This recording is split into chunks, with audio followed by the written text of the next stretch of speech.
Çox xoşalam ki, öz həmvətənim, həmdilim burada söhbət edirəm. Mən Ziya Sədrül Əşrafiyəm. Ərz edeyim ki, bu bir cəlsədir ki, konqrenin fəaliyyətinin nəticəsində UNPO bunu icazə verib ki, biz bunlarla danışaq və söhbət eləyək. Mən də konqrenin məsulü olmaq ünvanında bir çıxış elədim, bir söhbət elədim. O bəhsləri ki, təqribən onlara işarə olmamışdı.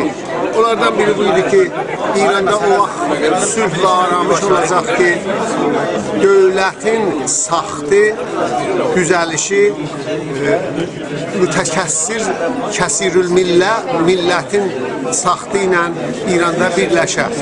Bir tək dilli, tək kültürlü, özünü tək nəcadlı adlandıran bir dövlət bu eləyənməz bir kəsirül millə millətinə tətbiq eləyər. Bunun da nə qüdrəti var, nə dilinin qabiliyyəti var ki, bu birisi dilləri cəzbəhəll eləyər və nə də demokrasi və azad insanlar bu işə icazə verərlər ki, bu iş, bu cinayət, bu fərhəngi cinayət imkan tapar.